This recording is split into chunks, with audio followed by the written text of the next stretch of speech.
하나님을 만나는 방법. 자, 여기 내가 하나님을 만나봤다 손.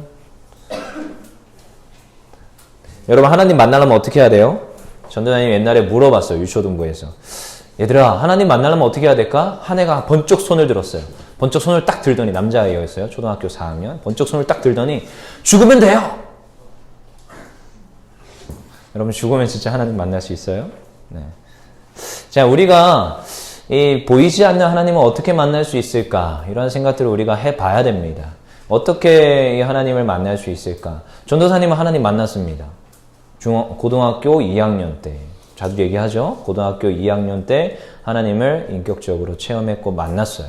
아, 이분이 나에게 하나님이시구나. 그리고 세밀한 음성 가운데서 전도사님한테 목사의 길을 걸어 해가지고 순종하고 일어나서 나가서 서원까지 했었어요. 그래서 서원 함부로 하는 거 아니랬어. 고2 때 서원한 게 지금 이 33살 이 전도사님이 있다라는 거야. 아무튼 그래서 하나님을 만나는 것들, 그리고 어떤 이들은 기도하면서 하나님을 이 신비한 경험 가운데서 만나는 경우도 있고, 그리고 어떤 이는 뭐 환상으로 하나님을 봤다 이렇게 말하는 뭐 목사님이나 성도님들이 있어요. 권사님들 중에서도 꽤 있고요. 그리고 우리가 잘 생각해 봐야 돼. 과연 이러한 경험을 하는 것만이 하나님을 만나는 것일까? 여러분 하나님을 만나보지 못한 사람들은 때로는 이런 생각도 합니다. 왜 나는 하나님이 안 만나주시지? 아니 나도 좀 신비한 방법으로 하나님을 만나고 싶은데 저 앞에 있는 전도사님처럼 어떤 이렇게 기도하다가 빡 만나가지고 탁팍 변화되는 그런 좀 삶을 살고 싶은데 왜 나는? 하면서 청년들도 있어요. 청년들도 그런 질문을 하는 분들이 있어. 어떻게 하면 하나님 만날 수 있습니까? 어떻게 하면 기도 가운데 하나님이 나에게 들려주는 음성을 들을 수 있습니까? 자, 그거에 대해서 전도사님이 제대로 말해줄 수 있다 없다? 말해줄 수가 없어 사실. 그런 신비한 경험은 진짜 어쩌다가 하는 거야. 진짜 신비한 그 경험은 어쩌다가 하는 거란 말이지. 이런 식으로만 하나님을 만날 수 있다면 굉장히 좀 불공평한 것 같아요. 제가 생각했을 때. 이러한 신비한 경험만이 하나님을 만날 수 있는 거라면 너무나도 신비적인 거고, 사실 이 기독교가 신비한 종교 분파가 되지 않을까 그런 걱정도 있어요. 그러니까 신비한 방법으로만 하나님을 만나지 않는다는 거야. 어떤 사람한테는 이 신비한 방법으로 하나님을 만나지 못한다면 섭섭함과 죄책감도 올 수 있다는 거야. 실제로 그렇고. 근데요, 우리가 과연 성경 속에서는 하나님을 만나는 방법이 있다는데 어떻게 말씀하시느냐 우리가 좀 찾아보길 원해요. 성경에서 뭐라고 얘기할까? 성경에서는 일단 우리가 오늘 본문 말씀을 보기 전에 알아야 될 말씀이 뭐냐? 요한복음 1장 1절 말씀이에요. 요한복음 1장 1절 말씀에는 뭐라고 했느냐? 태초에 말씀이 계시니라. 말씀이 하나님과 함께 계셨으니 이 말씀은 곧 하나님이시라 라고 기록합니다. 여러분 말씀이 뭐예요? 이 요한복음에서는 헬라어로 이 말씀을 로고스라고 합니다. 로고스 신학이라고 하는데 여러분들이 생각하는 그냥 말씀이야. 여기 성경 속에 써여 있는 말씀이야. 근데 한번 우리 창세기로 돌아가 보자. 하나님께서 천지를 창조하시는데 뭘로 창조하셨어요? 말씀으로 창조했어요. 성경에서는 굉장히 이 말씀이라는 단어가 유달리 독특하게 나옵니다. 말씀으로 창조하셨는데 요한복음에 가니까 이 말씀이 태초에 함께 하나님과 함께 계셨고 그 말씀으로 곧 하나님이신데 그 말씀으로 인해서 천지 모든 만물이 나왔다고 요한복음은 기술을 하고 있어요. 그리고 오늘 이 로마서 10장에 나오는데 이 로마서 10장도 어떻게 보면 전도사님이 서두에 던졌던 질문과 비슷하지 않을까라고 생각해요. 어떻게 하나님을 만날 수 있느냐? 우리가 주님을 만날 수 있다는데 주님 어떻게 만나느냐? 이 로마서 10장에서 뭐라고 얘기하느냐? 만나는데 어떻게 만나느냐? 봐봐. 10장 6절 한번 읽어봅시다.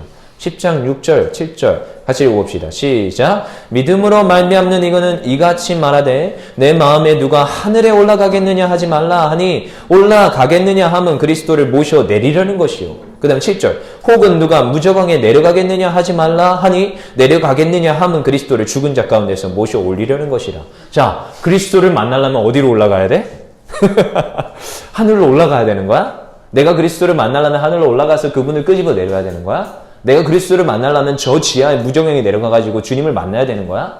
이런 이상한 잘못된 생각을 가지더라는 거야. 믿음으로 예수 그리스도를 만난다는 것은 정말 이러한 신비한 경험 가운데 만나는 경우도 있지만 이러한 이상한 잘못된 생각 가운데 내가 하늘로 승천한다. 내가 저 무저강에 가서 누굴 만난다. 이런 이상한 생각을 하는 사람들이 실제로 있다는 거야. 그렇지만 그게 아니라고 얘기하는 거예요. 우리가 잘 생각해 봐야 돼요. 주님께서는 멀리 계시는 게 아니라 내 앞에 계시고 내 옆에 계십니다. 여러분 잘 생각합시다. 여러분들이 성경을 늘 펼치죠. 이게 누구의 말씀이라고? 하나님의 말씀이라고. 태초에 말씀이 계셨대.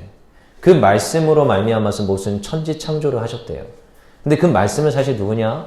예수 그리스도 주님이시라고 하고 있어요. 요한복음은 풀어가는 이유가 뭘 얘기하고자 하느냐? 예수 그리스도를 드러내고자 하는 것이 요한복음의 스토리예요. 그리고 로마서에서 말씀하는 이 말씀도, 이 성경에 기록된 말씀도 누구냐? 예수 그리스도라는 거야. 우리에게 드러난 말씀은 오직 한 분, 누구? 예수 그리스도. 그 말씀을 여러분들은 만날 수 있어요. 무엇을 통하여서? 성경을 펼쳐서 성경을 봄으로 만날 수 있어요. 하나님은 여전히 우리 옆에서 말씀으로 역사하시고 말씀으로 우리와 함께 하십니다. 태초에 천지를 창조하시면서 말씀으로 천지를 창조했듯이 우리에게 무엇을 주셨느냐? 말씀을 주셨어. 무엇을? 기록된 말씀을 주셨다고. 여러분 어제도 전도사님이 임원들 모아놓고 얘기도 하고 했지만 자 예찬아 어제 전도사님이 너에게 한 말을 기억하니? 뭐라고 얘기했니? 기억 못하지? 시윤이한테 내가 너에게 한 말을 기억하니? 뭐라고 얘기했니? 잘 기억이 안 나죠? 자, 말이라는 것은 시간이 지나면 기억이 안 납니다. 잊어먹고 때로는 전도사님이 분명히 정은이한테 이렇게 얘기했는데 정은이가 다른 친구한테 가서 얘기할 때는 그게 말이 와전이 될까? 말이 와전이 됩니다. 틀리게 전달이 돼. 근데 이 기록된 말씀이 너무나도 중요한 것이 와전된다 안 된다? 안 된다. 달라진다 안 달라진다? 안 달라진다. 되게 신기한 게 있어요. 수천 년에 발견된 구약성경이 사해사본이 있어요. 사해사본. 하나님의 말씀이 태초에 기록됐다가 아니라 나중에 모세가 기록하고 나중에 수많은 선진들이 기록하고 그것을 다른 서기관들이 기록을 해서 남겼단 말이에요. 그 중에서 가장 오래된 하나님의 말씀을 사해사본이라고 해서 성경 말씀으로 가지고 있는 거예요. 너무 신기한 게 그때 기록된 필사본과 지금 최근에 발견되는 사본들이 필사본이 있는데 대조를 해봤더니 거의 99.9% 동일합니다. 여러분 성경 필사 해보셨어요? 필사 안 해봤죠? 전도사님 필사를 해봤거든? 심지어 여러분 주보도 전도사님이 오타가 날까 안 날까? 오타가 나요. 주보에 오타 찾기 한번 해보세요. 그리고 어른 주보도 전도사님이 만드는데 오타 날까 안 날까? 오타 나요. 오타 나요. 그래서 맨날 성도님들이 전도사님 여기 오타가 났어요 하면서 전도사님 찾아와. 심지어 컴퓨터로 작업을 그렇게 면밀하게 하고 오타 확인 그렇게 하는데도 오타가 나.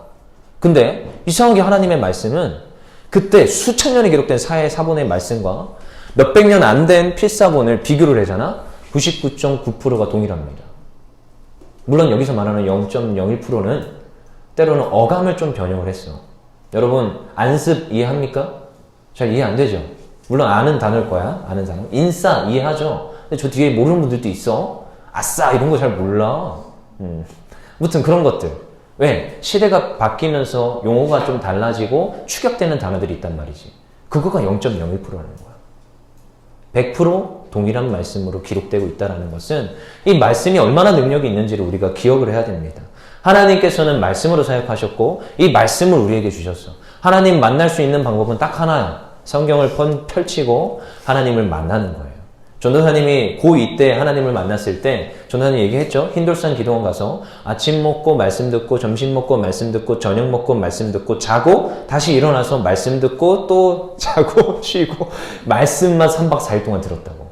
3일째 되던 저녁에 하나님께서 전도사님에게 찾아오셨어요. 인격적으로 신비한 경험으로 찾아오셨죠. 근데 그 전에 바탕은 뭐가 돼야 되느냐? 말씀이 돼야 돼. 말씀. 이 말씀이 내가 읽어야 되는 것이고 말씀을 통하여서 내가 하나님을 만나야 되는 것이야. 요한복음 11장에 이런 이야기가 있어요. 마르다가 이 사랑하는 오라버니가 다 죽게 된 거예요. 나사로라는 이 오라버니가 다 죽게 돼서 예수님한테 연통을 넣습니다. 예수님 오셔서 저의 오라버니 좀 살려주세요. 다 죽게 되었습니다. 어떡합니까? 근데 예수님께서 그 소식을 듣고 바로 가야 되는데 바로 안 갑니다. 며칠 있다 가느냐? 이틀을 더 그 자리에서 유하시다가 3일째 되던 날 나사로를 찾아갑니다. 근데 나사로는 죽었다 살았다? 죽었어요. 이미 무덤에 안치됐어.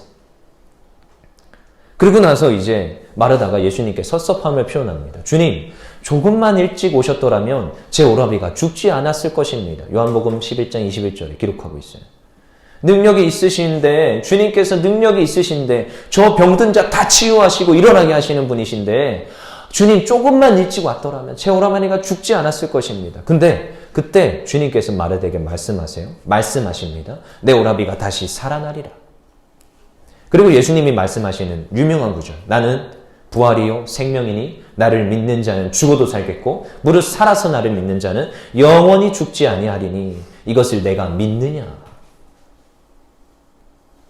예수님이 뭐라고요? 부활이요 생명이니 나를 믿는 자는 영원히 죽지 아니한다. 이것은 육신의 생명을 말하는 게 아니죠. 영원한 영적 생명을 말하는 거예요. 이 주님께서 이렇게 말씀하십니다. 그것에 마르다는 아멘합니다. 여러분 너무 중요해요. 예수님께서는 말씀을 선포하셨고 말씀을 가르치셨어. 그리고 그분은 말씀이래. 그리고 그분이 뭐라고 해요? 나는 부활이요 생명이다. 나를 믿어라. 여러분 그만큼 말씀에는 능력이 있어요. 말씀에 뭐가 있다? 부활이 있고 생명이 있다. 이 말씀이 누구라고 해요? 예수 그리스도. 그래서 여러분들은 이 성경책을 굉장히 귀하게 여겨야 됩니다. 여기 기록된 이 말씀이 얼마나 중요하느냐? 그 예수님이 나와 함께 하시는 은혜의 방편이라는 거예요. 은혜를 주시는 도구예요. 여러분 하나님 만나게 해주세요. 그거 그냥 너무 어렵게 생각할 필요 없습니다. 뭘 펼치면 돼? 성경을 펼치고 하나님의 말씀을 읽으면 돼. 그 말씀이 누구냐? 예수 그리스도라고 했고 그분이 능력 있는 부활이요 생명이라고 했고 이 말씀이 내 안에 있을 때 내가 부활과 생명을 누리는 것이야.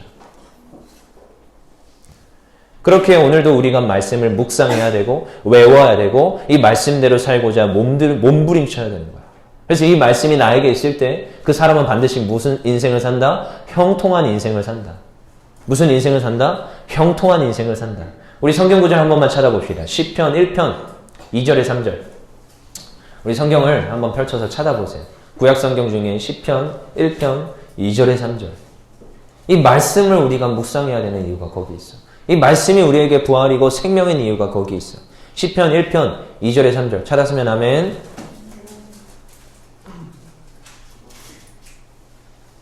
시편 1편 2절에 3절 같이 읽어봅시다. 시작. 오직 여호와의 율법을 즐거워하여 그의 율법을 주야로 묵상하는도다. 그는 시냇가에 심은 나무가 철을 따라 열매를 맺으며 그 잎사귀가 마르지 아니함 같으니 그가 하는 모든 일이 다 형통하리로다. 이 주님의 말씀을 주야로 묵상하는 자는 시냇가에 심은 나무와 같대요. 이 말씀을 묵상하는 자는 그 모든 일이 다 형통하다고 합니다. 결국 한 가지만 잘하면 돼. 하나님 여호와의 말씀을 묵상하는 것, 그 말씀을 내가 가까이 하는 것, 말씀 속에서 하나님을 만나는 것, 그러면 그 인생이 잘 되어지고 우리 모든 문제가 해결되어지는 겁니다. 말씀 없이는 구하는 것은 모두 다 기복적 신앙이고 미신과 똑같아. 저기 이단과 다를 바가 없어. 이단들도 성경 말씀 가지고 한다 안 한다? 한다. 하지만 그들은 잘못 해석하고 있다. 굉장히 그들의 입맛에 맞게, 그들의 입맛에 조리에 맞게 조리를 해서 그들의 편의에 맞춰서 교주를 세우고 다른 신을 쫓아 행하는 것이라는 거예요. 그래서 우리가 말씀을 알아야 되고 말씀을 묵상해야 되고 이 말씀대로 살라고 노력해야 돼. 그리고 그 말씀은 누구냐? 주님, 주 예수 그리스도라는 것을 우리가 기억해야 됩니다. 그래서 오늘 우리가 이 주님의 말씀을 통하여서 하나님을 만나길 원합니다. 하나님 만나는 거 다른 거 없습니다. 하나님 만나는 건 이 말씀을 통하여서 만나는 거예요. 아멘? 아멘. 그래서 말씀을 분명히 우리가 잘 외우고 묵상하고 말씀 안에 있을 때 성령 하나님께서 우리 안에서 역사하시고 우리에게 기도 응답하시고 지혜와 총명과 은혜를 주실 줄 믿습니다. 오늘 로마서 말씀을 깊게 묵상하세요. 이 말씀을 묵상하세요. 그랬을 때 하나님께서 날마다 복 주는 거예요. 특별히 로마서 10장 10절 말씀. 로마서 10장 10절 말씀 같이 읽어봅시다. 시작. 사람이 마음으로 믿어 의에 이르고 입으로 시인하여 구원에 이르느니라. 여러분 마음으로 믿어 의에 이른다고 했습니다. 누굴 믿어? 이 말씀이신 누굴? 예수 그리스도를 믿어 의에 이른다고 했어요. 그리고 입으로 시인해야 돼. 여러분 그래서 자꾸 전도사님이 할렐루야 아멘 하세요 하는 이유가 거기 있어. 왜? 여러분들의 시인 가운데 내 마음에 주님께서 들어오신다고 했어. 그래서 마음으로 누굴 믿어야 돼요? 말씀이신 예수 그리스도를 믿고 입으로 시인해야 됩니다. 그랬을 때 무엇이 이른다? 구원에 이른다. 여러분 이 말씀이 여러분 안에 있기를 소망합니다.